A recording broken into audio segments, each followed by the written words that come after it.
पुस्तक का नाम धर्म की सुदृढ़ धारणा। लेखक पंडित श्रीराम शर्मा आचार्य। ऑडियो 1। धर्म की सुदृढ़ धारणा। गायत्री का 18वां अक्षर यो धर्म मार्ग पर स्थिर रहने का आदेश देता है। यो धर्मा जगदाधारा स्वाचरणो तमानया मां विडम्बया तम सते होका मार्गे सहायकः। अर्थात जो धर्म संसार का आधार है उस मार्ग पर आचरण करो, उसकी विडंबना मत करो। धर्म ही तुम्हारा एकमात्र सहायक है।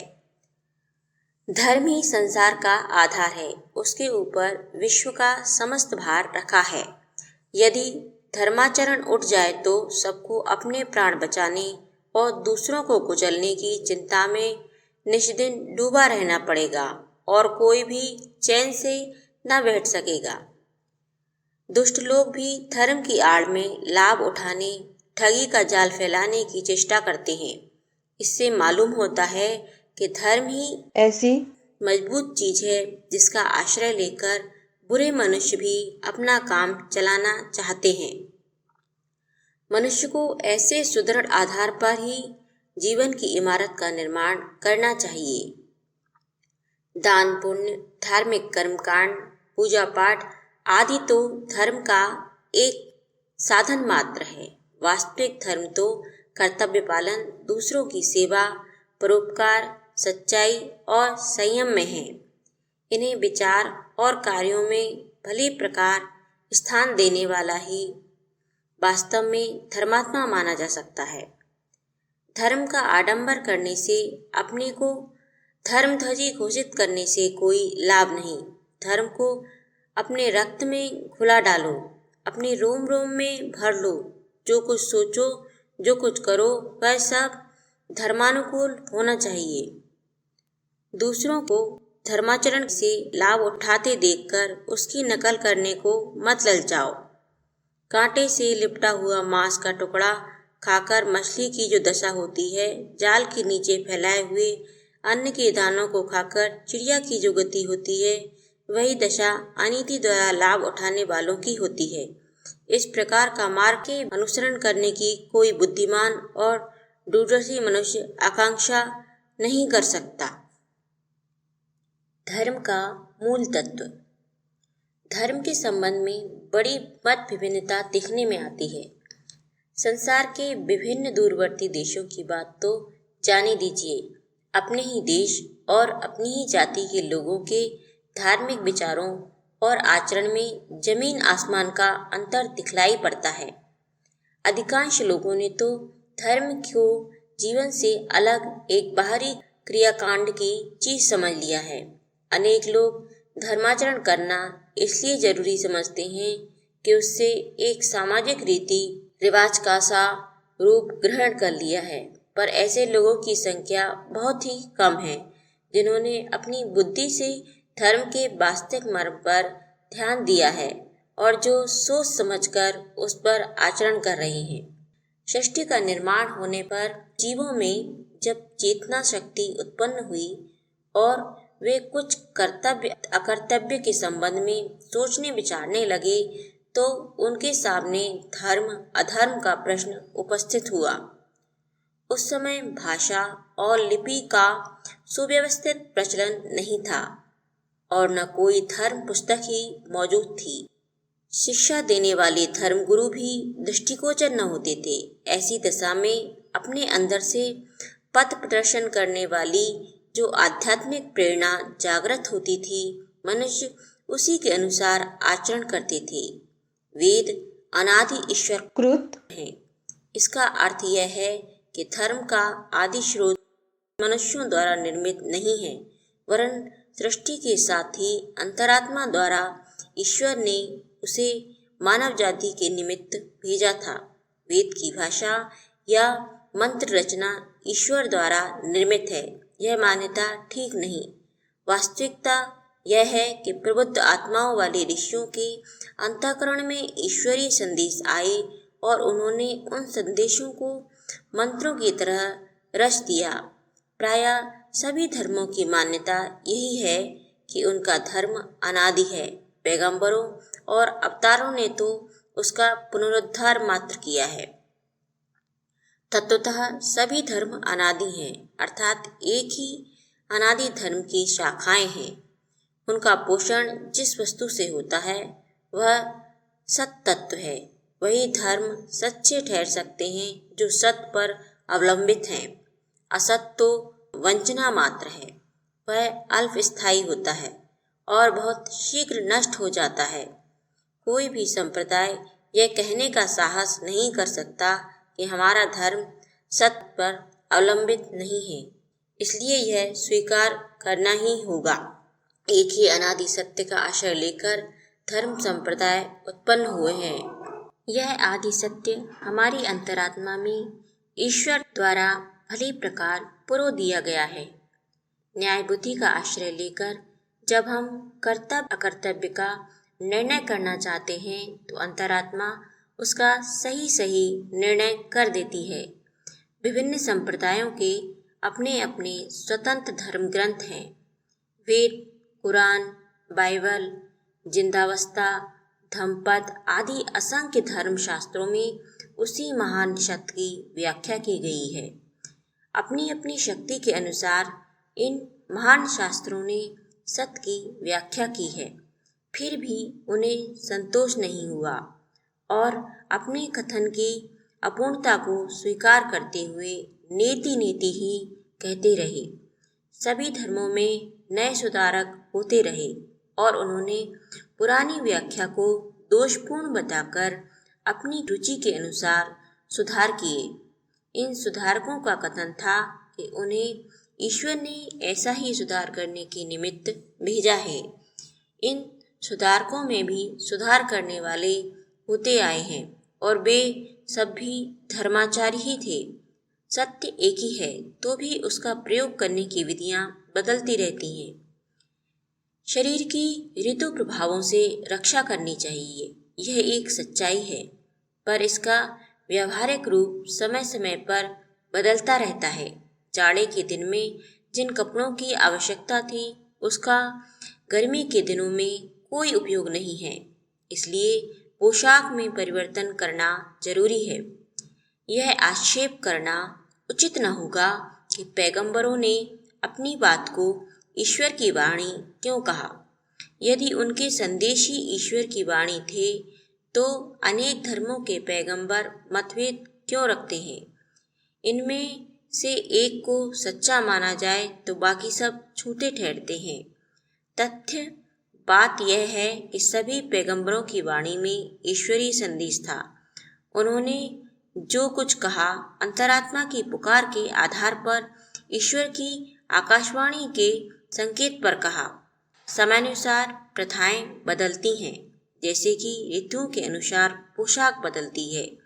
एक व्यक्ति दिसंबर के महीने में यह शिक्षा देता है कि ऊनी कोट और स्वेटर पहनो तो दूसरी शिक्षा सत्य से धर्म तत्व से परिपूर्ण है। किंतु यदि दूसरा व्यक्ति जून के महीने में यह कहता है कि अब ऊनी कोट की या रुई के लिहाफ की कोई जरूरत नहीं है बल्कि पतले कपड़े पहनने चाहिए, तो वह भी झूठा नहीं है। कई बार सांप्रदायिक और सामाजिक रीति रिवाजों और मान्यताओं के संबंध में आपके सामने बड़ी पेचीदा बुद्धि उपस्थित हो सकती है। विभिन्न धर्मों के पूजनीय अवतार और धर्मग्रंथ एक दूसरे से विपरीत उपदेश देते हैं। ऐसी दशा में बड़ा मतिभ्रम होता है कि किसे माने और किसे ना माने। इस गुत्थी को सुलझाने के लिए आपको यह बात हृदयंगम कर लेनी चाहिए कि अवतारों का आगमन और धर्मग्रंथों का निर्माण समय की आवश्यकता को पूरा करने के लिए होता रहा है। कोई पुराने नियम जब समय से पीछे के हो जाने के कारण अनुपयोगी हो जाते हैं तो उन्हें सुधार करने के लिए नए नए सुधारक, नए अवतार प्रकट होते हैं। देश काल और व्यक्तियों की विभिन्नताओं के कारण उनके उपदेश भी अलग अलग होते हैं। देश, काल और पात्र के अनुसार वेद 1 से 4 हुए, कुरान में संशोधन हुआ, बाइबल तो अनेक अवतारों की उक्तियों का संग्रह है। जब वैदिक ब्रह्मोपासना आवश्यकता से अधिक बढ़ी तो भौतिकवादी वाम मार्ग की आवश्यकता हुई। जब वाम मार्गी हिंसा की अति हुई तो भगवान बुद्ध ने अहिंसा का मार्ग चलाया। जब अहिंसा का रोड़ा मानव जीवन के मार्ग में बाधा देने लगा तो शंकराचार्य ने उसका खंडन करके वेदांत का प्रतिपादन किया। इसी प्रकार समस्त विश्व में धार्मिक और सामाजिक अंतर होते रहते हैं। सांप्रदायिक नियम और व्यवस्थाओं का अस्तित्व समयानुसार परिवर्तन की धुरी पर घूम रहा है। देश, काल और पात्र के भेद से इसमें परिवर्तन होता है और होना भी चाहिए। एक नियम एक समय के लिए उत्तम है तो वही कालांतर में हानिप्रद हो सकता है। गर्मी की रातों में लोग नंगे बदन सोते हैं, पर वही नियम सर्दी की रातों में लागू किया जाएगा तो उसका बड़ा घातक प्रभाव होगा। संसार के अनेक धर्मों के आदेशों को सामने रखें, उनके सिद्धांत और आदेशों पर दृष्टिपात करें तो वे बहुत मतों में एक दूसरे से विपरीत जाते हुए प्रतीत होते हैं। उनमें विरोधाभास भी दिखाई देता है, परंतु वास्तव में भ्रम में पड़ने की कोई बात नहीं है। अंधों ने एक बार एक हाथी को छूकर देखा और वे उसका वर्णन करने लगे। जिसने पैर छुआ था उसने हाथी को खंबा जैसा, जिसने पूंछ छुई थी उसने बांस जैसा, जिसने कान छुआ था उसने पंखे जैसा, जिसने पेट छुआ था उसने चबूतरे जैसा बताया। वास्तव में वे सभी सत्य वक्ता हैं, क्योंकि अपने ज्ञान के अनुसार सभी ठीक कह रहे हैं। उनका कहना उनकी परिस्थिति के अनुसार ठीक ही है, परंतु उसे पूरा नहीं माना जा सकता। देश, काल और पात्र की उपयोगिता को ध्यान में रखते हुए अवतारी आत्माओं ने विभिन्न समयों पर विभिन्न धर्मों का उपदेश दिया है। भगवान महावीर को एक मांस भोजी निषाद मिला। उन्होंने उसे मांस भोजन त्याग देने के लिए बहुत समझाया, पर कुछ भी असर न हुआ। तब उन्होंने सोचा कि इसकी मनोभूमि इतनी निर्मल नहीं है जो अपने चिरकाल के संस्कारों को एकदम त्याग दे। इसलिए उन्होंने धीरे धीरे बढ़ने का उपदेश देना उचित समझा। सोच विचार के बाद भगवान महावीर ने उस निषाद से कहा, अच्छा भाई, कौवे का मांस खाना तो छोड़ दोगे, यह भी बड़ा धर्म है। निषाद इसके लिए तैयार हो गया, क्योंकि कौवे का मांस खाने का उसे अवसर ही ना आता था। जब त्याग का संकल्प कर लिया तो उसके मन में धर्म भावना जागृत हुई और धीरे धीरे अन्य त्यागों को अपनाता हुआ कुछ दिनों के बाद बड़ा भारी धर्मात्मा, अहिंसा का पुजारी और महावीर का प्रधान शिष्य बन गया। अवतारी महापुरुष जिस जमाने में हुए हैं, उन्होंने उस समय की परिस्थितियों का, देश, काल, पात्र का बहुत ध्यान रखा है। अरब में जिस समय हजरत मोहम्मद साहब हुए थे, उस समय वहाँ के निवासी अनेक स्त्रियाँ रखते थे। उन्हें चाहे जब रखते चाहे जब निकाल देते थे।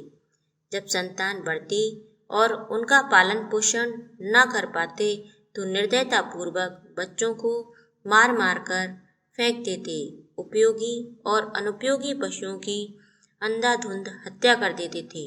उन्हें धीरे धीरे सुधारने के लिए हजरत ने 4 स्त्रियां रखने की, बालकों को न मारने की, जीव हत्या एक नियत संख्या में करने की शिक्षा दी। समय बीत जाने पर अब एक व्यक्ति को 4 स्त्रियां रखने की आवश्यकता नहीं। देखने में वह शिक्षा अनावश्यक हो गई, पर उसके मूल में छुपा हुआ सत्य ज्यों का त्यों आवश्यक है। अपनी आवश्यकताओं को घटाओ, भोगों को कम करो।